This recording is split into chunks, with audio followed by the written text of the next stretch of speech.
my friends? Welcome back to another episode. I know it feels like it's been like a billion years since I've seen any of you. You know, I'm recording this after having a week off streaming. I haven't done a podcast episode in like a trillion years. I mean, I know it's only been a month, but like it's my first time. I mean, since I started the podcast, it's like the longest gap because we haven't. This is our first iteration of the monthly version of the podcast. So yeah, we're here and we're back, and I don't know. Like I said, it feels almost strange to be here. Um, yeah, I don't know. Just it feels a little weird, but I'm happy to be here, and I hope that we'll get to have some good conversations today. We've only got one question, so it's mostly just going to be me freestyling. I've got some stuff on my mind, and we'll talk about stuff and things, and we'll see where the road takes us. It's already the end of June. Can you believe that? We're halfway through the year as of, I guess June 30th, which is like, the day that this is releasing, is like officially like the last day of the first half of the year, right? Because first 6 months. So yeah, we're well, I don't know if it's actually like that though, because like technically, right, February has less days. I don't know if it actually evens out that by the end of June, you're halfway through. I don't know. That's interesting. Well, let's do the math. 31 days in January, 28 in Feb. That's 59. 31 in March. That's 90. April has 30. That's 120. May has 31. That's 151. June has 30. So that's 181. So technically, out of 365, we got a lot of busier months. So I guess technically, like the 4th of July is probably like the halfway mark more so, or maybe like the 3rd of July. I don't know. But yeah, I don't know. I guess I never did that math. But yeah, apparently you're only 181 into the 365 when you end June. So there's your fun fact of the day. I never knew that. I mean, I don't know if you guys did, if you're all freaking experts of how many days are in the first, 6 months of the year. But yeah, maybe you're an expert. I'm not. I wasn't anyway. Now I am. Now when someone asks me and they're like, hey, RAIety, how many days are in the first 6 months of the year? I can just be like, 181. Instantly know. But by the way, I'll probably have forgotten by tomorrow, so it actually does me no good. But as of today, this beautiful day, I remember how many days are in the first 6 months of the year, so I hope that you guys will remember too. Maybe you can learn. Maybe that's pretty cool, right? You get like some education from my podcast. Your mom will be like, oh, what did you learn this week? And then you can be like, yo, I watched listened to, whatever. I listened to RAITY's podcast, and he taught me how many days are in the first 6 months of the year. So hooray. I mean, learning is important. And I think most people kind of realize that, right? That it's good to always be learning something, or, a new skill, or just like a little fun fact. I don't know. Knowledge is really like everything. I mean, just being able to know things or to learn to keep your brain working good. I mean, again, I'm not a medical expert, unfortunately. Well, not really, unfortunately. That's too much school, and I don't like school that much. But, like, I imagine that probably helps avoid dementia, right? If you, like, keep your brain active and working hard every day, learning new things, and not rotting away on TikTok. Although I do that. Well, I don't go on TikTok, but I rot away on YouTube a lot. It's kind of crazy. Do you guys think about that? I mean, I don't know. I think a lot of people, especially those that work from home, can relate. But like ever since 2020, it's actually crazy how much content I consume, because I'm a guy, I don't like silence, right? It's interesting because I've met a lot of people who they like silence and stuff, and I have something on, like it's interesting, right? Because like for the first 8 hours of my day, pretty much, I mean, I guess plus a break and whatnot, but pretty much my first 8 hours of the day, I'm like in my office working, and I have constantly 24 hours a day, I have some kind of YouTube video usually, or a show or something in the background. I need sound in my ears. When I go downstairs and I'm like working in the kitchen, like either cleaning or cooking or doing something, I bring my phone because I have to listen to some music while I'm doing that. And when I'm in the shower, I like to listen to music. When I'm going to bed, I have the TV on, usually in the background, just with something on. I don't know. I guess maybe it's partially like loneliness. Like you feel, I don't know. Is that a thing? I guess feeling less lonely, feeling like people are around when you have something in your ears.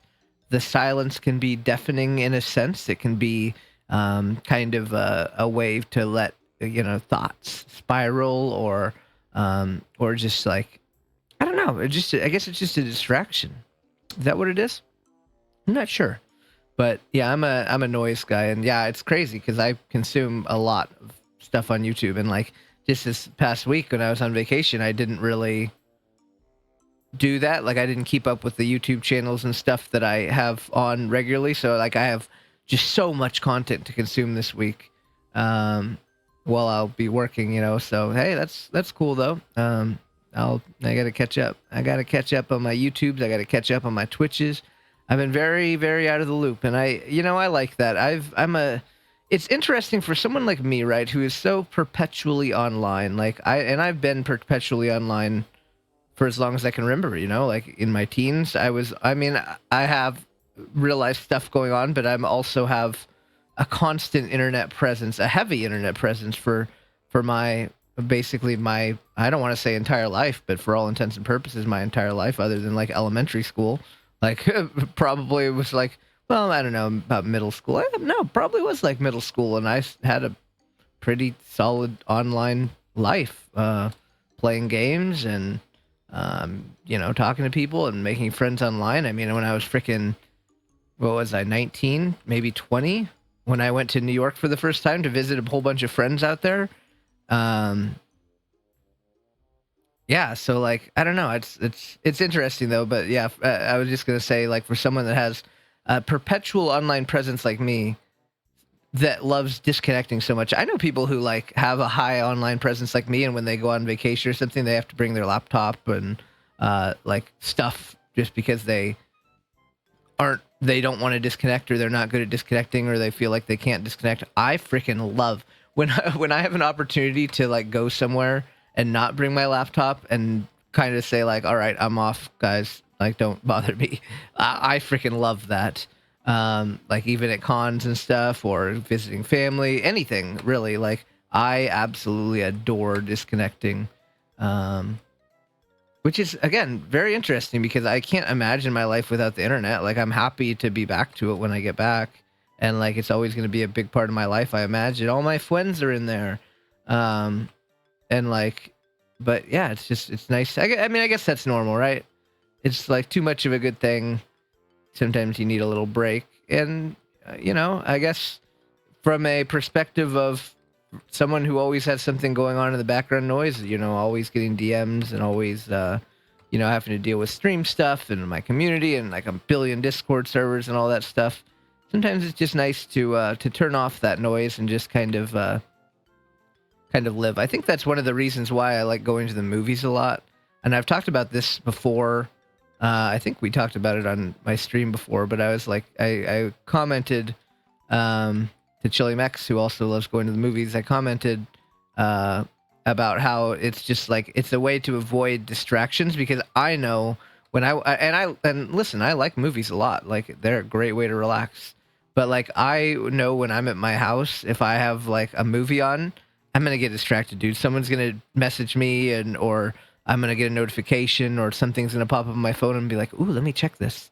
Every time it happens, and like it's kind of sad. Like I feel like when I watch movies at home, I never have like a solid experience in terms of like actually watching the movie, and it's just like I'm and again, I think many people are like this. I'm a perpetual multitasker, like, and I've been a multitasker forever. I used to, I would play, when I was playing poker for a living, I would play like multiple tournaments at the same time, like online, and be like playing like Counter-Strike or a video game in the background as well. And potentially chatting and doing a bunch of other, like, I need to be doing multiple things, and oftentimes more than just two things, like a minimum of two. But I think that's where watching a movie at home, like, it's difficult for me, because like it's like when I go to my parents' house or something, they'll see me like on my phone while we're like watching something, and they'll be like, "Oh, what? Like you don't like this?" Or like I actually feel bad because my dad will be like my mom is very much like what I want is like she's a little what she wants to have on is what matters, right? But my dad, when I come over, is like the one who's like wants to make sure that I have whatever I want on, right? Like something I like. And I always feel bad because he'll like comment and he'll be like, "Oh, like you're on your phone, like that means you don't like this. So like what could I put on that you'd like more?" And I'm like, "No, Dad, like I really like this, but like I am not used to doing one thing. I don't just like sit and watch a show or something. Like I'll have a show on and I'll have my phone on and I'll be like browsing Twitter or making posts or or doing something active on my phone while also watching something. And maybe I guess that's like I don't know, probably like ADD stuff going on in this day and age. Like we're all overstimulated with content, so we can't focus on one thing. But yeah, so I'm like, no, it's okay. Like I like this. I can't just sit and watch something. And yeah, that's where going to the movies I guess helps because like I can't pull out my phone there, or I mean I guess I could. Some people do, but it's kind of rude, So I don't pull out my phone, so I'm just solo in a theater. And the movies I watch in theaters are usually like horror movies, and a lot of them horror movies don't do that well in theaters oftentimes. Maybe like some big releases, right? But like most movies I go to have like maybe 5 or less people. So it feels like I am isolated in the room, like in the dark room, watching the movie, and it just feels good. You know what I mean? Like I enjoy it, and it's nice. It's a nice experience. It's not like I'm distracted. I actually get to focus on the movie, and usually that's I get a lot more out of those movies. Because yeah, the thing about horror movies too is it's difficult to follow along if you don't pay full attention. Like, I think Chili Max loves the movie Hereditary. I don't know if Chili Max even watches these podcasts anymore. And I, unfortunately, when I watched it, was distracted on my phone and stuff, and so I kind of missed a lot of the stuff. So that's when I wish I could have watched in theaters because I think it's great, but also it's hard for me to watch movies at home. Wonder if there's like a strategy I could employ to not like get distracted. Like I don't really see how it is because like I also have a dog, so like sometimes Jax will need something or be antsy or whatever it may be. Like I might have to deal with him as well. So distractions are imminent. Um, and I don't know. I pride myself on being reachable. Like if there is something super important, right? Like I want like say someone messaged me and said like, "Hey, I need your help on this," or like something like actually urgent. I pride myself on being reachable, so then I feel bad if I'm not reachable. You know what I mean? And like at a movie, I can like at the movie theater, I can genuinely say, well, like I was at the movie theater, so I couldn't answer. But like at home, I feel like, oh, I should be reachable. Like what if there's something important? I don't know. It's not my responsibility to be reachable 24/7, but I still try to be because I don't know. I just have that like feeling like what if there was something really urgent that someone needed to get a hold of me for. Um, and I've been in positions where I needed to get a hold of someone like not urgently, but like it was important that they responded quickly, and then they don't, and then it's like, well, darn, that sucks. So yeah, I don't know. It's tough, but that's why I go to the movies a lot. I got my Regal Unlimited, so I can go to as many movies as I want, and I go to a lot of movies because it lets me enjoy movies without distractions, which is a difficult thing. I feel like in life in general, getting distracted. Like we have a lot of things at our fingertips. Isn't that crazy? Y'all older people who remember before we had. I mean, I did not get a smartphone until 2013, I believe it would have been, because I started my first real job in 2012 at the company I still work at. Well, we got acquired, but it's still technically the same company. Well, I mean, it's not technically the same company, but like I didn't go anywhere. Like it's just we got acquired, so now someone else signs my paycheck instead of that old company name. But anyway, yeah, so like I started that job in 2012. I didn't have a smartphone. And then after I got some money, early 2013. I think it must have been probably like January or so, 2013. I got my first smartphone because, yay money. I don't know what my head. I don't know if you guys can actually hear that, but my headphones are making funny noises. I'm not sure if you guys. I actually have no idea if you guys can hear that. But yeah. So yeah, my first smartphone was then, and I guess that's when distraction started. Man, I remember. So I'm gonna age myself here. Did you guys know in the early days of Twitter? Because I've been on Twitter since I think 2009. And that account that you guys see, like the vaRAIety underscore, since 2010. I remember there was a time back in the day that you could tweet and respond to DMs and stuff by texting. There was like a number, and this is like really old school, but like in 2010, I remember like texting, like I wasn't at home and I wanted to keep up with my tweets, or like someone was DMing me on Twitter.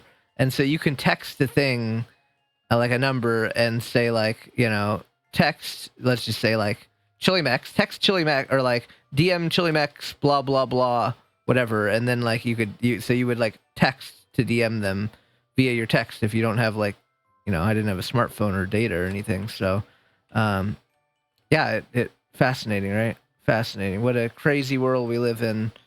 Now that everything is just at your fingertips 24/7, 365 days a year.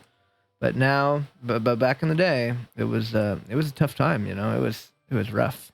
It was rough. You had to, and I remember doing that. And even then, like I felt like I was a little chronically online. You know what I mean? Like I still wanted to be connected constantly. Like I couldn't fathom. Like I remember it really well because I was driving to Reno for college, which is like a 9-hour drive, and I remember being like, dang, I can't talk to my friends like for 9 hours, so I gotta respond to Twitter DMs or like make tweets or respond to their tweets, etc. Like while I'm driving, I can't fathom that. So yeah, good freaking times. And now, like I said, now we just got everything 24/7 overstimulated. It's crazy. Like, man, it's really tough being so connected because like I want to play more games. Like, you know how many like video games I have on my DS and like and Switch, like that I want to play in bed, for example. But like, I just like to be on my phone until bed because like I can watch streams, like Orca streams at my bedtime on Tuesday, Wednesday, so I can watch him. Yash streams at my bedtime on Thursday, so I watch him. And so yeah, it's like I want to do those, like play games, but I also I enjoy the social aspect of being connected, right up until bedtime. So it's weird. I mean, I guess it's part of it's just you don't feel lonely if you're around people, and I'm a social person. I like being around people in some capacity before bed, I guess. Like I don't like going to bed and feeling. I wish Jax would go upstairs. That would be helpful too. But Jax doesn't like to go upstairs. He stays downstairs. So that'd be cool if he wanted to like lay in bed with me. I feel like I could probably enjoy games more like in bed, pre-bed. Although I still would feel some level of obligation to attend Orca and Yash's streams before bed because they're two of the most important people in my life. So I would feel obligated either way. I mean, at the end of the day, really, it's just like, why do I have to go to bed early? I shouldn't have to work. I should just be able to enjoy streams and be really cool, and then that should pay my bills. Like, wow, Raichi, you're so cool. Here's $8 billion. Enjoy. Wow, I wonder if Elon Musk would say that to me. No, I don't think he likes gay people, so he'd probably hate my ass. But I'm pretty cool, If Elon Musk happens to be watching this, I would take $8 billion from you, and I promise that I will share it with my fellow gay companions. So, I mean, I guess like maybe he would feel good about that. He'd be like, hey, "See, I support the gays just because he gave it." Like the pandering from like certain like groups will be like, "Oh, I don't like those kinds of gays, but I like the good gays." So maybe Elon would be like, "Yo, I gave Raichu 8 million because he's a good gay." Because I don't know, I have no freaking idea what would make me a good gay, but maybe he would think that, and then I would get, a lot of money, and then I'd I'd be rich, and then I could give you guys money too. I could pay all my mods like $1 million a year salary. If I had 8 billion, like, yeah, I could easily pay y'all like $1 million a year salary, and you just be full time. You have to be you have to be reachable for 5 mod shifts a week. Because listen, we don't like overwork our employees, right? So 5 shifts a week, that's fair, right? And it wouldn't be full time. It would just be like 5 shifts a week for a couple hours probably. And so like, you just got to be available for those shifts and you get your $1 million a year salary. And maybe like a signing bonus, and we give awards, like mod of the year gets an extra $1 million. So everyone wants to work really hard. And then like, yeah, I don't know. That's a great idea. Well, I just need to win the lottery and then I can do that. Or I just have to, I don't know, invent something really good and get $8 billion. That's a lot of money. That's like even winning the lottery like 10 times wouldn't get you that much money. I really would just need like Jeff Bezos or Elon Musk to be like, yo, here's 8 billion. So I need to work on that. I need to suck up better. I need to suck up better so that I can get $8 billion and pay you guys, because that'd be cool. I mean, I jokingly have talked about it, and it's not even really a joke. Like, I wish, like, it would be my dream to be able to make enough money for my stream that I could actually pay my mods, because other people comment on it too, and it's like, I have such a good team. Like, they work so hard, like, and they're in tune with me. Like the benefit of me having streamed, like, can you guys fathom that? Like, I've streamed my consistent schedule now for over 5 years, which is like, first off, it's crazy. And second off, it's like, it's just very consistent, something you can count on. And people have learned, the mods have learned like what I like and like how to handle situations and how to do their mod duties well. So like, legitimately, if any mods are listening, probably Kilmore, he loves listening to this podcast while he's delivering mail or whatever. I don't know. Do you listen to this while you're delivering mail? Are you delivering mail right now, Kilmore? Can you take the next letter that you see and say "Sukiyami Okatsu" and just throw it into the air? Don't do that though, because that's probably bad. I would feel upset if someone did that to my mail. So never mind. Don't do that. But it sounds fun, but it's not very fun because it's mail. It could be important. What if it's like a check for $8 billion? Someone's getting their $8 billion check from Elon Musk, and then Kelmori just throws it in the air, "Sukiyami Okatsu," and then they don't ever get their check, and then they can't pay their mods.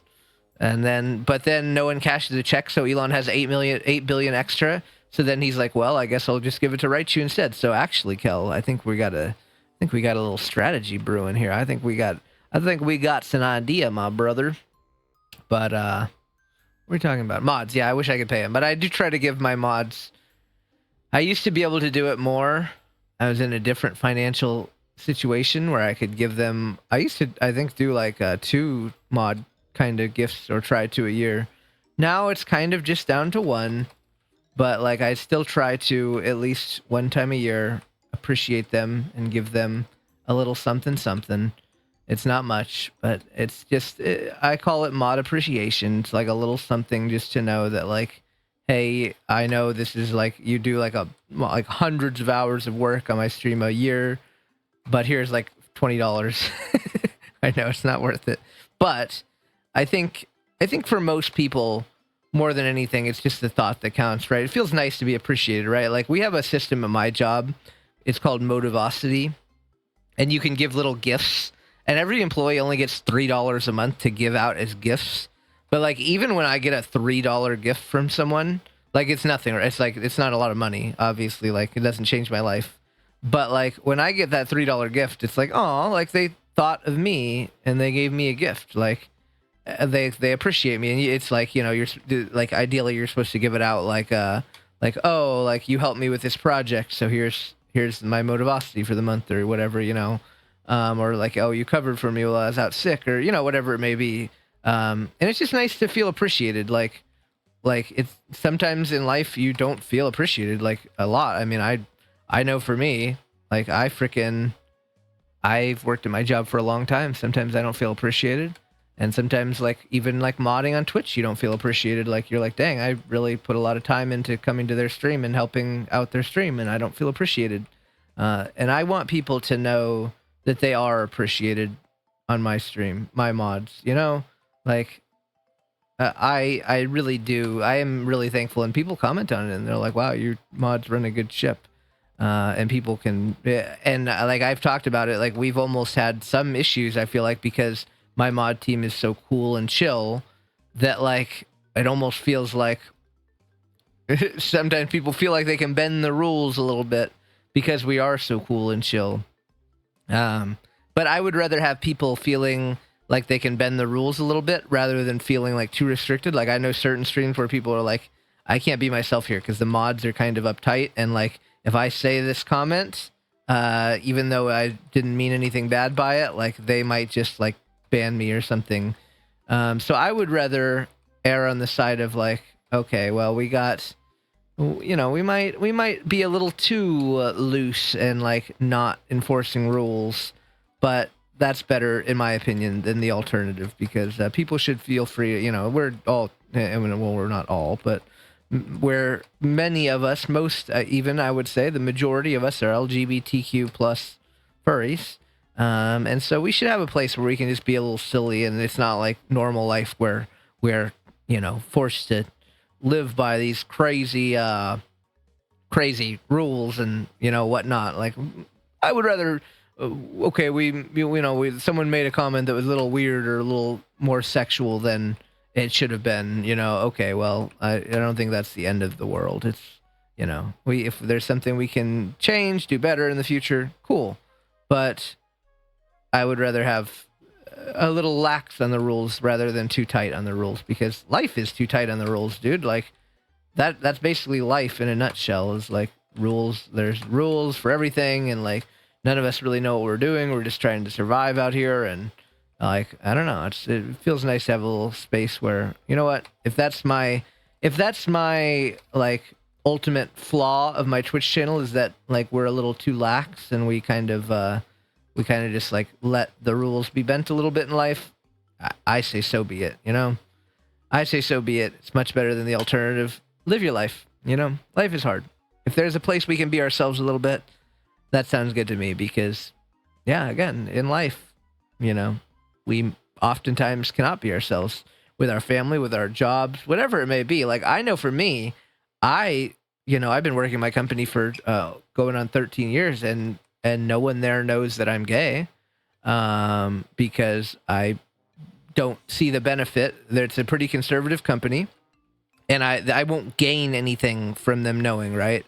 The only thing that can happen is when someone's going to get laid off, right? It's like, oh, well, let's just lay the gay guy off. We don't like gays anyway, you know? So I've found it to be beneficial for my career, and I have seen unfortunately, some people, whether it be, and I don't think most people at my job are like actively homophobic people, right? But I do think there is that bias of like, again, you know, should we lay off the gay guy or the straight guy? And they both do a similar role. They make similar pay. We like them a similar amount. I'm going to be real with you. I think a lot of the time it would be, yeah, let's just lay off the gay guy. He doesn't have kids or a family, you know, like, so I don't know. But yeah, and so it's hard to be yourself in life. My family's very supportive of my life, but when it comes to career, I don't. For me, anyway, you know, we got to play this stupid game called capitalism again. I wish Elon would just give me $8 billion and then I could just tell everyone to fuck off. But my career is important to me, and it's enabled me to have a pretty darn good life so far. And I don't want to jeopardize that, even at the expense of maybe. I mean, I don't know. I tend to keep my you know, work life pretty focused on work anyway. You know, like I'm not gonna say I'm not friendly with people and we don't talk about, you know, life stuff sometimes, but like we're not like I'm not trying to share my whole life with people. You know what I mean? Like. I'm focused on work. They're cool people, but to be honest, everyone at my job is significantly older than me. So I don't think we have a lot in common anyway. Um, and I'm just not trying to get that personal, you know. And I don't know. It's just I'm very friendly to everyone that I meet, you know, whether it be employees of the store or like random people wherever, coworkers, whoever. I'm friendly to everyone, but I don't really need to be sharing my life with you like that. We can be friendly without going into the intricate details of my life, which includes, you know, who I'm sleeping with or who I, you know, want to, you know, get married to or whatever. So I don't know. Just it doesn't feel that important to me. I don't need to be like I can be close with someone without sharing the intricate details of my life. Like I have coworkers I would say I'm close with, but they don't have all the intricate details of my life. Like we've been coworkers for years, and we can chat and we can say, "Yo, you know, here's, you know, we've been through some shit at work." But you know, I don't know. It's just my philosophy, and I know some people would say like, "Wow, that's crazy. Like you think you're close with them, but they don't even know that you're gay." Well, I mean, that's a good point. That is a fair point. And if someone said that to me, I would say that's a good point, which is what I'm saying right now. But um, on the flip side, I mean, yeah, I guess that is how I feel. Like I don't think it's I don't think it's an essential part of being relatively close to someone in them knowing that, you know, unless we're gonna go hang out, like if we're going on a double date, I guess, or something. But you know, I've never been on any double dates with my coworkers. Every time I've hung out with my coworkers, even the ones that are in relationships, we've well, and that was when we worked in the office. Now I'm moved away. Most of us are moved away, and we're all in different places, so there's no meetups. But even when we would meet up, I mean, everyone, I would say, let's see, I would say almost all of them had a significant other, and me at the time too had a significant other, and all of us came, uh, you know, to the events single. So yeah, it's like, I don't know. It feels not important to me, but maybe that's just me. Maybe I'm crazy. I don't know. You guys think I'm crazy? I might be crazy. But anyway, you know, we're about 30 minutes into the episode. I'd like to get to the question, the only question by the ever so loved Ross Coolcat, who I want to say has been really great at keeping questions coming over the last few episodes when questions have been pretty scarce. Scarce. Why do I say scarce? It's like British. They're so scarce, but no, they've been pretty scarce, and Ross has been coming through with the question. So Ross, it's time to answer your question. I hope you, if you're listening, you don't think I was going to miss your question. So Ross, your question says, are there any licensed games that you are a fan of, or that you played, that you liked? So, for those of you who may not know gaming terminology, a licensed game is basically a game based off a license. So, for example, the Toy Story license, you know, basically think of like a series, right? Like a Toy Story game, or like, let's say Rugrats would be a licensed game, right? Or I don't know, what do kids know now? Like, is there like a frickin' I don't know, Dora the Explorer? Is that I mean, I don't know, like just based off something like a Marvel game, for example. Marvel Rivals is a licensed game, I guess technically, because it's you know, a Marvel game.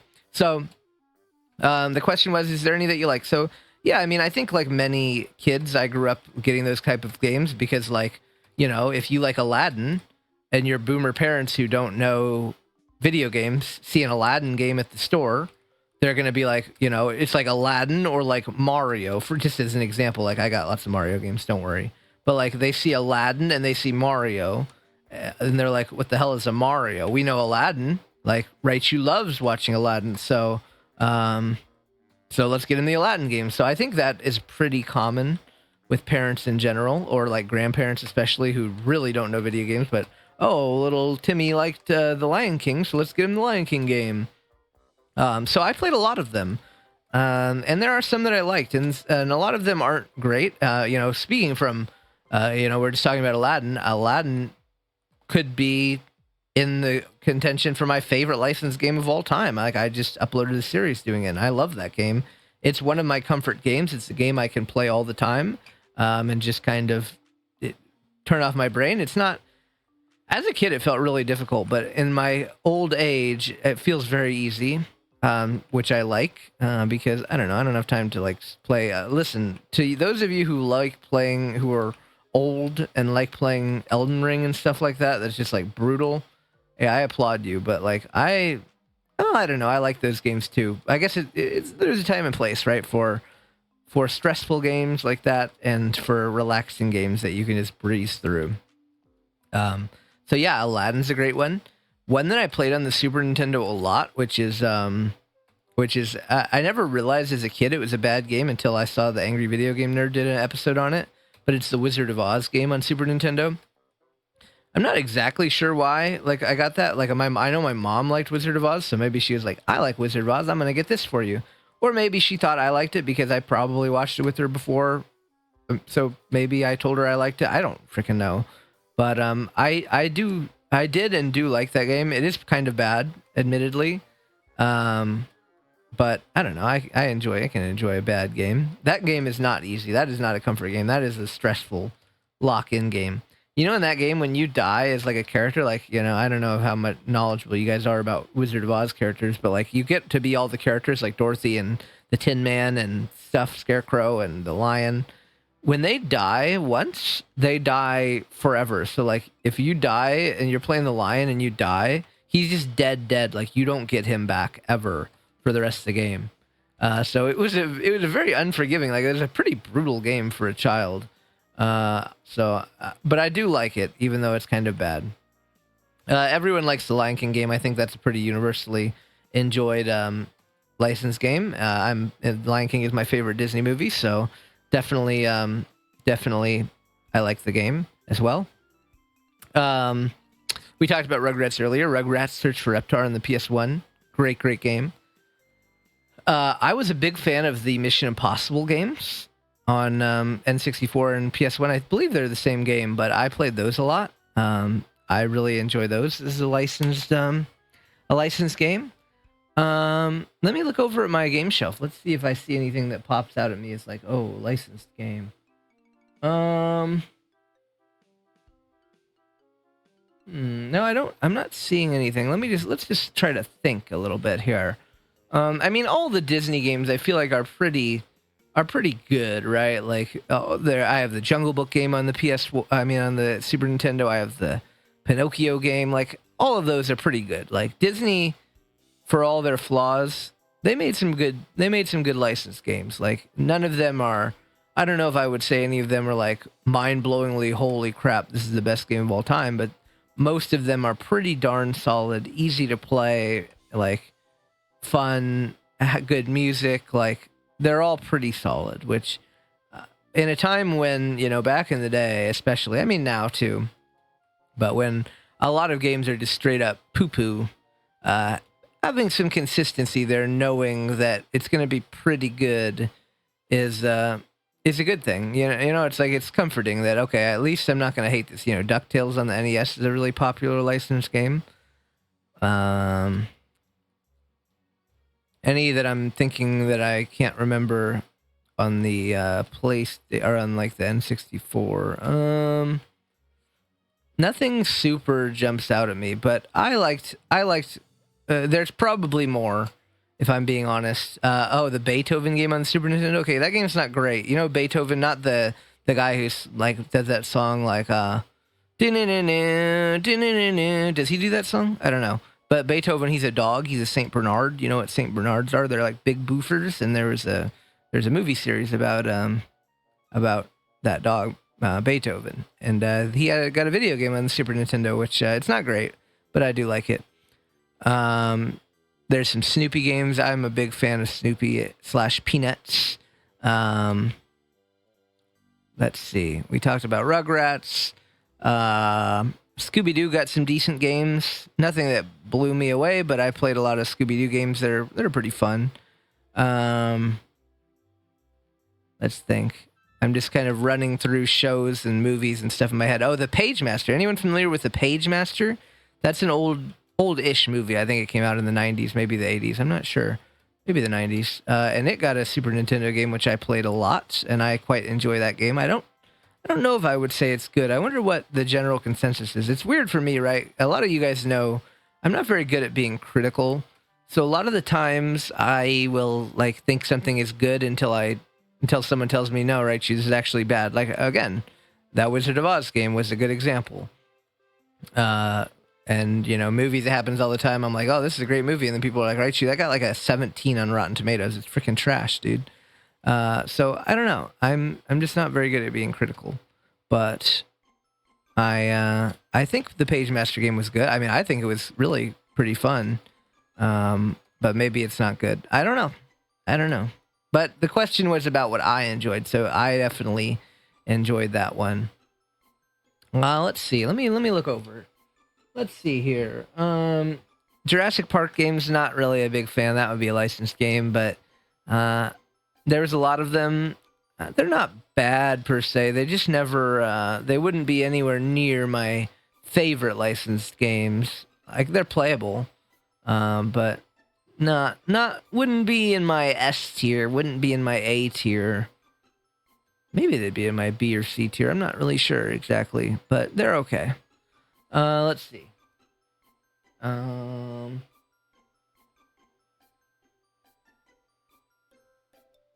Yeah, I don't really see a lot else that jumps out at me as far as licensed games, but there are definitely good licensed games, and I definitely enjoyed many of them. I guess as a kid too, you're a little naive. You don't really know what good games are. Or you force yourself. So I think sometimes you gaslight yourself as a child into liking games. Do you guys ever have that? Because as a child, right, in our current age, I have like 4,000 physical games. I have like 1,000 games on Steam. There would never be a time where I wouldn't have a billion choices of stuff to play. But as a kid, you didn't have that many choices, right? So it's like, I only get games for my birthday and for Christmas. And so I got this game for my birthday, and I didn't like it very much. Well, shit, I'm not getting another game for months. So, like, I better freaking learn to like this. So I think many of us probably convinced ourselves sometimes that games from our childhood were good, even if they weren't necessarily good, because the alternative is saying, like, well, I'm effed. I got a game that I don't like, and I'm not getting another game for a long time. So F my life, you know? You remember people used to say FML a lot? I don't see that acronym used. I mean, I guess like a lot of acronyms, kind of come and go. But yeah, I don't see that. For a while, I feel like that was everywhere. People just say that all the time. Well, maybe people are more happy now and they don't want to say F their life anymore. I'm just kidding. The world is a hellscape right now. That is definitely not the case, but people don't say that anymore. So, I think they say KMS. That means like doing harm to myself. I don't know. But yeah, I like a lot of licensed games. Oh, speaking, this place reminds me like the thought I just had was like also like the Harry Potter games. There's a lot of Harry Potter games that are pretty fun. I played a lot of those as a kid, notwithstanding the many issues of Harry Potter in this day and age. But back in the day, before all the the issues with the author, I love playing the Harry Potter games, and I don't really feel guilty playing those games that I already own. It's not like I'm buying something to support she who will not be named, the B word lady. I'm just playing the games I already own from my childhood, so I don't think that's a bad thing. I think that's fair, But yeah, those are some good games. Anything else? I'm just looking at my shelf one last time to see if there's something that jumps out at me. And I'm not seeing anything. I mean, I guess, is Dragon Ball Z a licensed game? Because I mean, I assume the anime came out way before any video games came out, right? So I guess, is that a licensed game, right? I don't know. But yeah, Dragon Ball Z had some good games. Nothing, I guess, really, I say that, but like there's no like Dragon Ball Z game that blows me away. A lot of them are fighting games, and I'm not really a fighting game player, so I'm sure they're good. But yeah. Anywho, thanks for the question, Ross. I hope that I answered your question well. I hope you enjoyed my answer. And if anyone else has any licensed games they like, I'd love to hear. Licensed games are cool and they're really fascinating, and I think it's extra fun when you find like a really good one. Like I remember I was like talking to Yasha a while back, and I was like, yeah, I love the Mission Impossible game. And he's like, wait, there's a Mission Impossible game, and it's good. And I think it's probably a stretch to call that good, but I really like it. Is it good? I don't know about that, but I enjoy it, and at the end of the day, that's what matters. If you like it, then it's good to you. And I'm not shaming anyone for what video games they like. I like some absolute crap. Same with movies. I like some crap, dude. So if you like something that's not a great game, that's totally fine. That's totally okay. You're allowed. I permit you to like something that is not considered good, because the end. So anywho, we are going to talk about what I have coming. And do you know what I have coming? Is my subathon 2025. And I guess this is I'm not going to announce it until July 2nd. So if you happen to watch this, this podcast is coming out on June 30th. I'm not announcing it until July 2nd. So technically, if you watch this, you know before the general public knows. So my summer subathon is coming on August 2nd, 2025. And the details are not ironed out yet. But it's coming. It's going to be really good. And yeah, just a lot of info to come, and I'm really excited for it. It's going to be a celebration of just kind of the last year of just us spending time together, and I want to make it a celebration of well, should I talk about, is it too spoilery if I talk like a lot about what the theme is? I mean, you know what?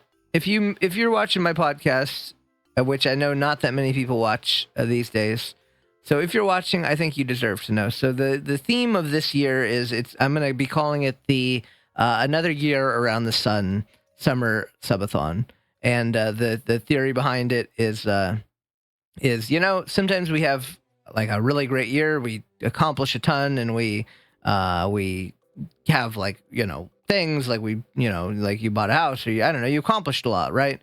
And then sometimes it's just about making it around another year. Life is hard. You had some bad shit happen. So, in that case, we can celebrate the fact that we're still here, that we have, good people as a part of our life. And like I said, I want to make it a celebration of the people that have been a big part of my life the last year. And I guess that's my goal, right? Is like, I want to celebrate the amazing people that are a part of my life, that have been a part of my life. So I'm going to be having a lot more guests than I probably normally do on my subathons. Because usually, what do we have? 4 or 5 guests, usually-ish. I want to maybe even double that, or potentially even a bit more.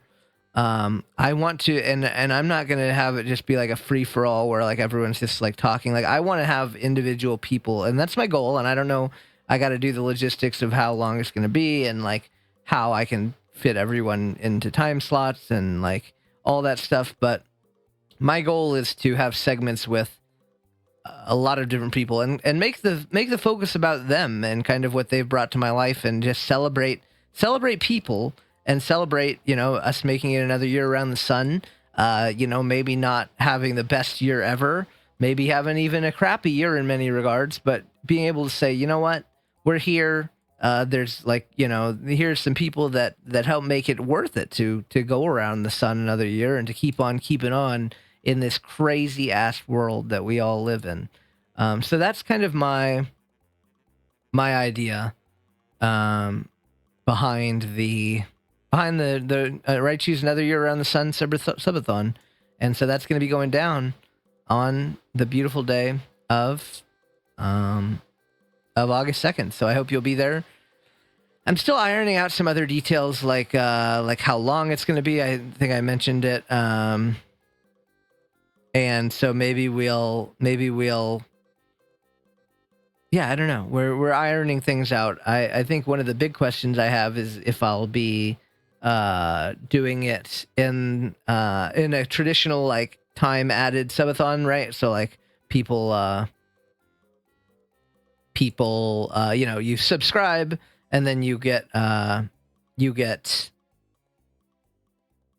you call it? I'm sorry, I'm trying to think what I'm trying to say. Like you subscribe and then time is added, you know what I mean? Versus just having a flat amount of time. I'm not sure what the best way to do it is. I'm still kind of pondering options, and we're just gonna see where things take us. And I'm gonna get some input from all of you wonderful people as well. That's gonna be my next thing. I think I'm gonna be asking. I'm gonna come up and I'm gonna say, "Hey guys, I got a question for you. How do you want to do this?" Because I don't know what's more enjoyable. Is it more enjoyable if it's a flat amount of time, like I said, commit to, 16 hours or whatever it may be, or is it more enjoyable to have it be a mystery amount where it could be 24 hours? If people really step up and want to subscribe. I don't know. What's going to be better. Not sure. So we're gonna talk through that. I want to get everyone's input because traditionally I've always done the time added subathon, but I'm not sure if people would rather just not have to worry about like time's gonna run out, we got to do 5 gift subs, or maybe that's exciting. I don't know. I've always liked that, but I just want to make sure that other people like it as well. You know what I mean? So I'm gonna get some input and see what people like, because it's not for me anyway. It's not all about what I want, and I've always tried to be someone who is what's the word? Someone who is like how do I want to say it? Like I want to make sure that everyone feels like their input matters. You know what I mean? Like it's not just like, right, you says this, so this is what it is. It's more like I respect your opinion. You know what I mean? Like your opinion matters to me, and I want you to feel heard and to be able to to know that I'm listening, because sometimes it might feel like I'm not listening, but I am listening to you. I really value everyone's input. I mean, I hope that this podcast is a good example, because Kel said, "Right, I don't think you're optimizing your views by having the podcast drop at 7 p.m. or late at night on a Sunday." He said, "I don't think that's optimal, right, you?" And I'm a podcast listener, and so I can offer input. Like, there's a lot of things I'm good at. Being a podcaster is not something I'm good at yet. I'm still learning. So I love to get Kel's input there. And, we did the thing. We did the thing, and now we're dropping them on Mondays that he said would be a better time. And I trust his judgment, and we're going to do that, and it's going to be cool, and it's going to drop on a Monday morning. So, it's I try to be open about that stuff, but yeah, it's going to be a really fun time. I'm very much excited to have my annual subathon. It's always something that I plan pretty meticulously. Every year we've done one since, well, I think 2022 is our first, right? Let me think. Yeah, 2022 must have been the first. Then we did the 2023, we did the 2024, and now it'll be our fourth subathon. And I don't know, I had a lot of fun with the one last year. I really enjoyed it, and I think we're gonna have a good one this year. And it's gonna be, like I said, a celebration of the people. So we're gonna figure out. I need to make a list. Unfortunately, like obviously, there's more people in my life than time slots would permit, and I do, like I said, want to have a more focus on hopefully some more individual segments, because it's easy to get drowned out. Like, let's say like I invite a call with like 10 people, 10 of my good friends. Well, the ones that are more shy and reserved aren't going to get a chance to shine, right? Because when you're in a big group setting like that, if you're shy and reserved, you're not going to be that comfortable talking and whatnot, right? So I like the idea of having more one-on-one individual guests so that everyone can shine. You know, it's not just who can be the loudest. In group calls, let's be honest, the most extroverted, loudest person is usually the one that shines. And like, that's something that I sometimes struggle with, like, because I'm aware of that, but I'm also the extroverted, loud one. So sometimes I'm on people's streams and I feel like I'm hogging the spotlight because I am loud and extroverted. And I don't want anyone to feel like their thunder, like their glory's getting stolen, like they're not allowed to shine because they're a little more shy or a little more quiet. So that's why I like the idea of having individual kind of guests so that we can just have a conversation, kind of like how I had guests on the podcast, you know, where we just chat one-on-one. And I think I'm someone who is very easy to talk to. So I think even like more introverted, shy people can be comfortable having a conversation with me, like in a one-on-one scenario. So, you know, I don't know.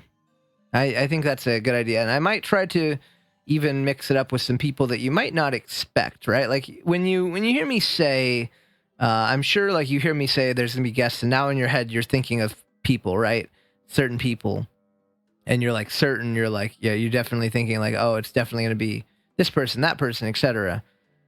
But I think I might have some surprises in my head, maybe for some guests that are a little, maybe you wouldn't expect them to be on. So I might try to get a little freaky with it. I don't know. I got some time. I think I'm going to probably start putting out feelers soon-ish to say, you know, please be available for this day if you think you might want to be a part of my subathon. I mean, I hope that people will keep themselves available even if they're not going to be on the call. But I understand, obviously, life happens. You can't dedicate your whole freaking schedule to write you silly stream. But as always, I mean, I hope that the people will be able to hang out, and I love seeing everyone's beautiful faces. And that's why I announced it pretty early. I'm going to be announcing it, like I said, on July 2nd for a stream starting on August 2nd. I think a month is a good amount of time, and people can plan, you know, like I kind of did the similar thing. Like I knew when Orcus Subathon was, so I basically kept my weekend free to be a big part of that. So yeah, I hope that people can be a part of mine, and you know, we can share the beauty that is just kind of making it through another year, even when conditions aren't optimal. It's easy when everything's going great, right? When everything's like your life is going swimmingly and everything is perfect and like amazing. But it's more of a, I don't know, it feels like an accomplishment when you make it through a year that maybe hasn't been so easy, and to be able to say, you know what, I'm still here, we're still kicking, we've got a beautiful community here of amazing people, and we can enjoy everyone's company, and so yeah, so I think that's a really cool thing that I don't really see. You know, usually there's a reason, like hey, it's my 10,000 followers on Twitch, or it's like it's you know, my anniversary of doing stream, whatever it may be. It's like there's a reason. The reason here is just that we made it through another year together, and we're here. And you know what? Everyone has their own struggles. Everyone's at a different level of thriving, or like everyone's at a different level of happiness or success in their life, or whatever it may be. You know what I mean? And but we're all still here. We're kicking together, and we're doing our best. You know, that's all we can do. And life is just kind of see what where life takes us. Try our best, and as the kids say, YOLO. So yes, once again, that will be coming on August 2nd. And if you're listening to this early, the announcement video will be coming on July 2nd, which is I believe it's Wednesday this week. So hooray! I hope that you will enjoy. I'm gonna make a little video for it. I know it's rare, me making a video announcement for something, but I figure it is it's a prize worth doing a video for, or it's an event. It's something worth making a video where, you know, we can say, yo, it's right you. I'm excited. So I hope you will be as well. If not, well, I don't know, you suck or something. I don't know. I hate you. You're annoying. No, you're not annoying. You're really cool. But yeah, I hope that you'll be there. I'll be there. I have to be there. I live here. I live on my own stream. It's mine. So I'm gonna be there, and I hope you will be. But with that, my friends, I think we're about good on this episode. Next month, we'll be back again. As always, I appreciate that you. I appreciate that those of you who still listen. I know we're in episode like 20 something now. We're pretty deep into this series, but I hope that you've enjoyed, and I hope that you'll continue to enjoy. And it means a lot. It means a lot to have people coming back. It's always meant a lot for people coming back to the streams for years. And it means a lot that people have come back for the podcast for not years, but many months and many episodes. And I hope that you'll keep coming back, and I will be able to keep on keeping on. So thank you very much for listening this month, and enjoy the rest of your week. And I will see you really soon. Wow, the next episode we release will be right before the subathon. So I guess we'll probably have some chatter about, I guess it'll drop on a Monday, and then the subathon will be on that coming Saturday. So exciting stuff. All right, my friends, thank you so much for listening. Much, much love. And I will talk to you so extremely soon. Well, I mean, hopefully I'll talk to you really soon. We'll have a stream. So, all right. See you then. Bye-bye.